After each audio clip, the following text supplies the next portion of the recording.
Beating Dark Souls the way FromSoft intended. Well, actually, it's Future Press, but they're the author of the official Dark Souls strategy guide, and soon to be Elden Ring strategy guide. Wink, wink. Kind of weird way to start this video, I know. But if any of you guys are Pokemon fans, you may have seen some of Papa C's videos on how to beat Pokemon the way Nintendo intended. In his videos, he basically goes through the guides and follows them to a T on paths to take, levels for gym leaders, all kinds of shit like that. While Dark Souls and Pokemon aren't exactly the same type of game, I did get curious. I found an official, albeit not endorsed by FromSoft, strategy guide for Dark Souls. Even better, I found a PDF scan that I have linked below of the now $80 book for free. So, over the past couple of months, I've been reading the book and mapping out what Future Press thinks the best way to beat Dark Souls is. The guide surprisingly doesn't mention what class or gift to pick to start, but it does show the player with the Knight class and the Master Key. So that's what I went with. And mainly so I could just use the Dex build. The tutorial is pretty straightforward. Just follow the path, avoid the boulder. Avoid the boulder, get the Estus Flask, and kill the zombies. The only real tip that they give here is to use a plunging attack on the Asylum demon whenever you return to the fight. After a cozy flight with Hawk Girl, you will land safely in Lordran, the land of ancient lords. Fitting, I know. Firelink Shrine kind of acts as like the hub world where future NPCs and merchants and people you'll meet along the way all kind of gather, and you end up coming back here a lot. The guide says to head through the destroyed church and into the graveyard where you'll find a couple useful items and a shit ton of skeletons. Why they would recommend coming here, I could not tell you, but we're just following the guide, people. After meeting all the lovely residents, go ahead and head up the stairs on your way to Undead Burg. One hidden path and a pile of rubbish later, and you're on your way to the first bonfire. In this area, you'll also meet your first merchant, where it is recommended that you buy a good shield and a good bow. Once again, we're just following the guide. I think they think that bows are a viable playstyle. It does mention the Black Knight at the bottom of the stairs, and it says to leave it for later, but I was feeling kind of lucky. So I walked down there, parried the piss out of him, and got the blue tier stone ring. Now would be a good time to mention that the guide does leave a lot of choices up to the player, as far as weapons and armor and playstyle. And while I do like that, it does feel a little weird to have a 383-page book and never really mention what a solid build is. I don't know. Maybe that's just me. I've chose a strength dex build the last 40 fucking times I've played the game. I've never done a mage build.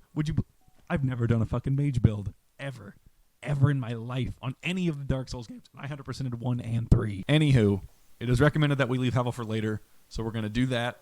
We're going to head up the stairs. We're going to take on the Taurus demon, where the guide recommends that we use A, the plunging attack, and B, magic damage. However, I didn't choose the pyromancer. The only real access I have to any magic damage is the gold pine resin from down yonder in that chest right before we got up in the tower. I guess this demon just got Taurused in the trash. Hey look, Solaire! Even without a guide, the game is pretty linear up until like Ornstein and Smo, which is basically the middle of the game. To save your attention span and my willingness to work on this video, we're going to kick it in gear, just kind of hit the big parts. So, after killing the 2 bell gargoyles, the guide recommends we go down under to the lower Undead Burg. We fight the Capra demon.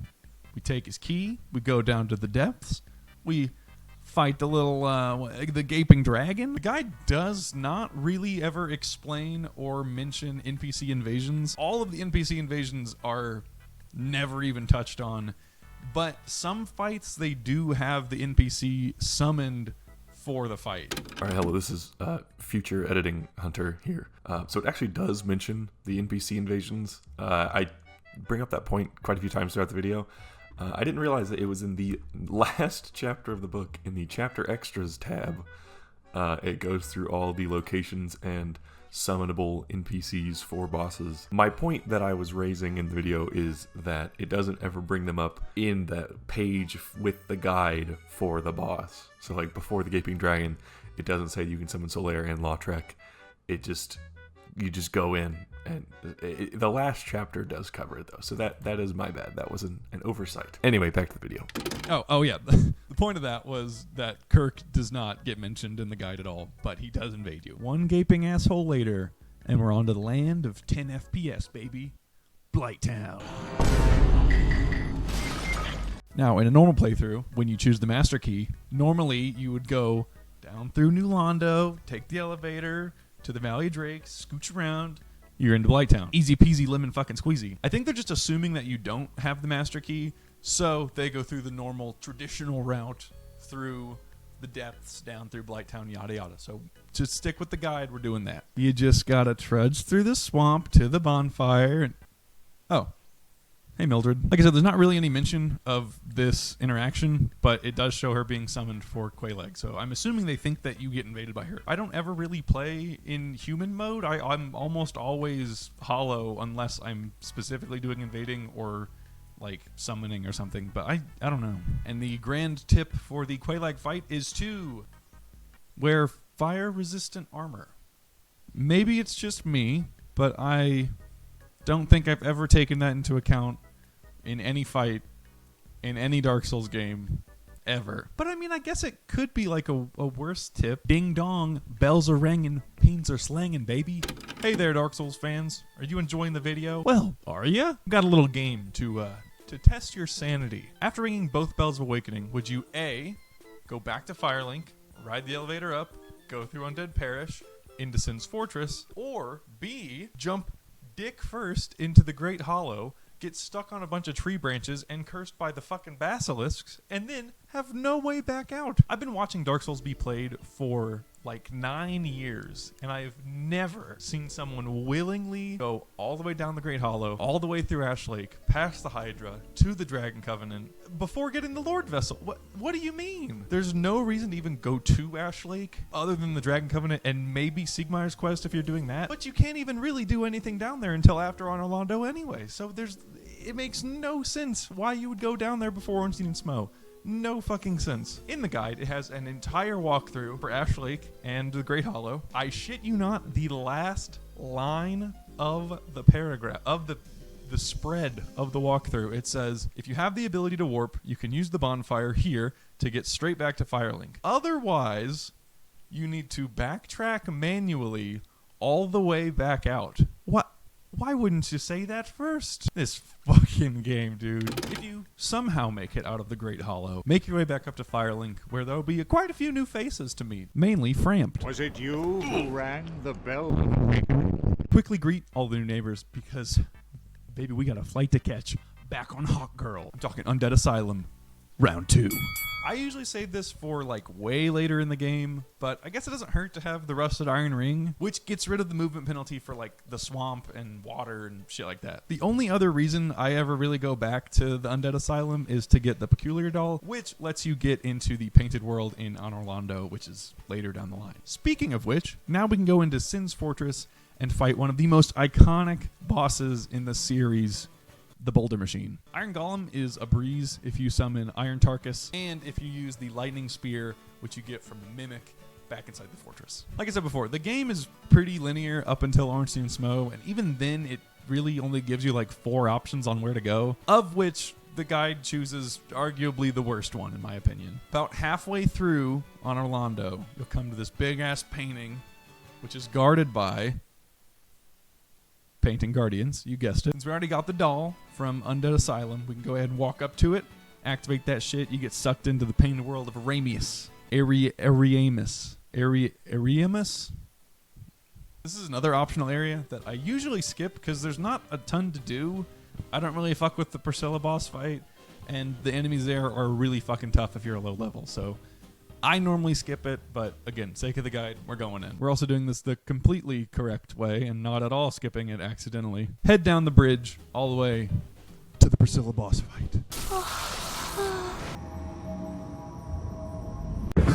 Back on the outside, go ahead and make your way up and around everyone's favorite Silver Knight archers. Once inside, hit the bonfire, say what's up to Solaire, Solaire, what's up? and then go through the castle the right way. The Ornstein and Smough boss fight is, for me, one of the hardest in the game, so I made sure to like stock up on flasks, play it really safe, and summon Solaire, who, once again, is not mentioned. But I don't think I've ever actually successfully beat Ornstein and Smough without Solaire. So I summoned him. Get in there, buddy. Yeah. Fuck him up. It's recommended to use fire damage for this fight, but I learned a couple dozen tries ago that the Crystal Halberd literally shines in this fight, which you can get right by the first bonfire in Anor Londo. Its damage output for its stat requirements is just fucking absurd. The problem with it is that it cannot be repaired, so it's kind of like a last-ditch effort. You use it when you have to, and it breaks, and then it's done. Also, it recommends fire damage, but if I'm not mistaken, I don't even think you can get a fire weapon until the Catacombs. So I don't know what the fuck they're talking about. Maybe I'm in the wrong for assuming that you're following the guide exactly how it tells you, and not just by area when you need it. I'm getting ahead of myself. Hold on, we'll get back to it. Hey there, bud, what you looking at? Surprise, surprise. There's no mention that if you inflict damage to Guinevere, it shatters the illusion that Gwyndolin placed and lets you access their boss room. It literally refers to Gwyndolin as both he and her in the same paragraph. So I don't know. They, them. Hit they, them with a fucking sword. To quote the guide on how you enter the boss room, you can reach the passage leading to the chamber of Dark Sun Gwyndolin. Gaining access to the chamber, however, can only be accomplished under specific conditions. Anyway, here's the painted world map. What do you mean, dude? Hey, there's a secret room. Dude, I don't fucking get it. I do not understand. They just didn't go into like any detail about like half the shit in here. And then like Hawk Girl?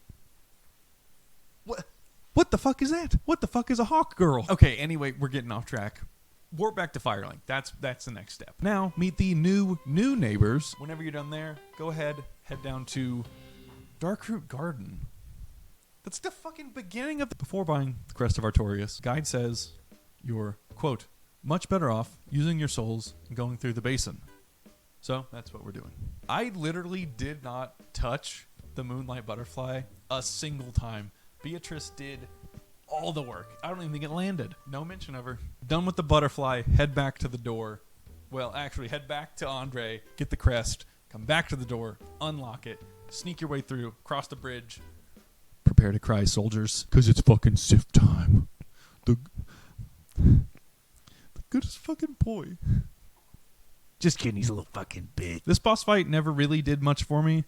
And, you know, honestly, I don't think Michael Vick should have gone to jail. Hey, look, a cool ring. Do the old loop-de-loop and pull, and now you're fighting a Black Knight. Behind this knight, though, is one of my favorite items in the game, the Grass Crest Shield. Its physical absorption is, albeit, pretty fucking bad, but that stamina regen, though. That is that Zaza shield. It is now recommended that we fight Havel. A quick pit stop at the old Firelink Shrine, and we're on our way to New Londo. You know those parts of really good games that no matter how many times you replay them, you just blow through them as quick as you can?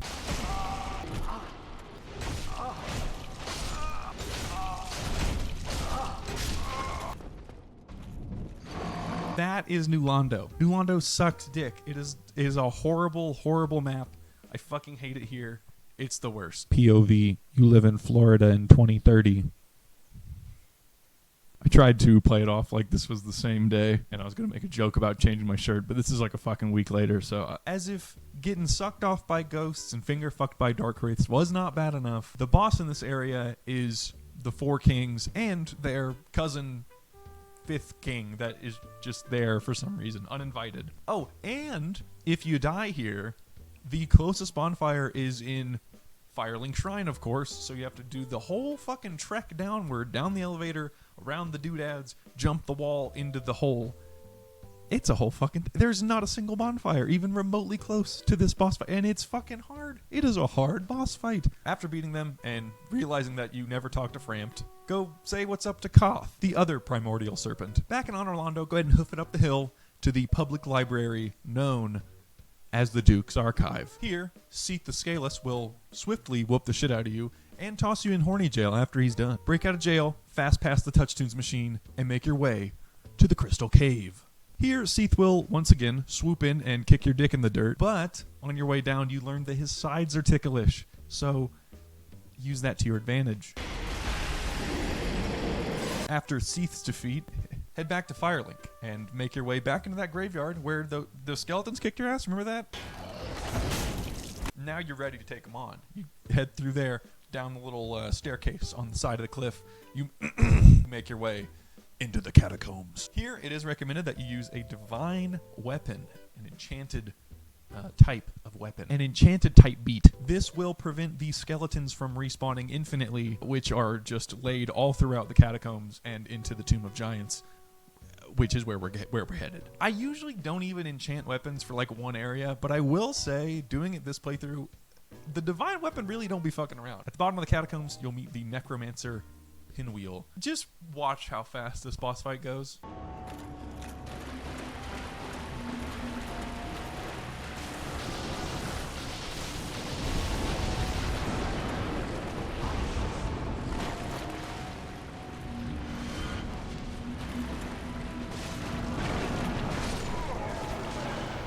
Now, the guide specifically says, if you hit the real pinwheel, ignore it and go for the clones. I have no idea why they would recommend this. I don't even understand, like, from a guide perspective, how this is helpful at all. The only thing I can think is that the clones throw fireballs, and so if you get rid of the clones, then there's less projectiles hitting you and you can focus, but if you hit all of them, he just respawns more. I would say just bum rush and hit him as hard as you can. Pinwheel provides arguably the best boss reward in the game. He gives you the Rite of Kindling, which lets you get 20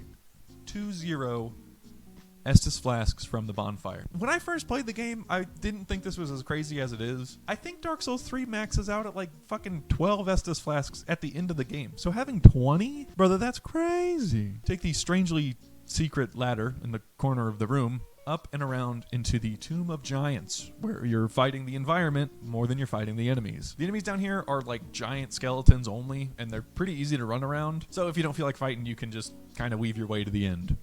Uh-oh. Invasion alert. Eventually you'll hit a room full of baby skeletons and a bunch of pinwheels again. In this cave, you'll find a fog wall that will lead you to our next to last Lord Soul, belonging to none other than Gravelord Nito. Figure that out, Post Hunter. Nito and Four Kings have always been really tough bosses for me until I learned the ways of the Poise Boys. For those of you unfamiliar, is just put on the heaviest armor you have and just completely tank the hits. I'm telling you, just put on the big armor and just eat that shit for breakfast. I did want to avoid it this playthrough because I feel like it is kind of a cheesy, cheeky way around it. But I mean, the armor you get is in Anor Londo, so it's like, we've already been there. Like, why wouldn't you use it? Once Nito is Beto, go ahead and head back to Firelink, where we'll make our descent into the Demon Ruins. I keep forgetting the name of these places. If you rested at the Daughter of Chaos bonfire, you can just warp there. Otherwise, you're going to have to trek back down Blighttown for like the third time. For me, it was like the 7th time, but it's whatever. Once you're down there, go ahead and head across the bridge and go to the grossest named boss in the game, the Ceaseless Discharge.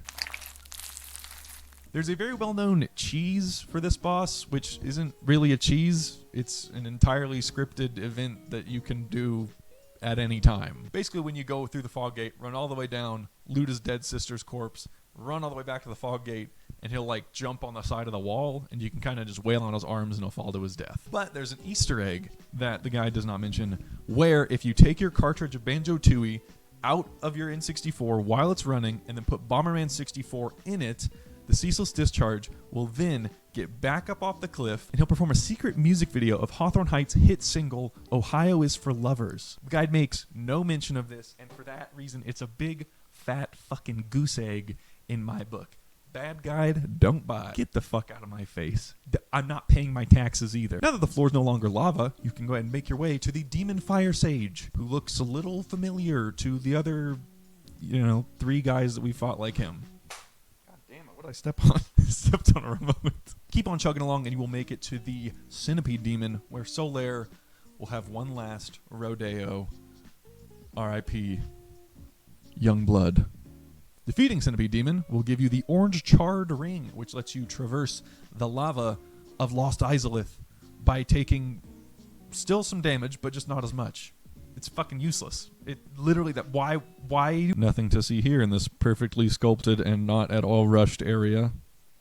Once you make it to the end of Lost Izalith, you will be attacked by the now hollowed Quelaag, who we never met, and also invaded by Kirk, who we did not properly do the questline for. So nothing fucking makes sense. Bed of Chaos is a perfect boss that has no flaws whatsoever.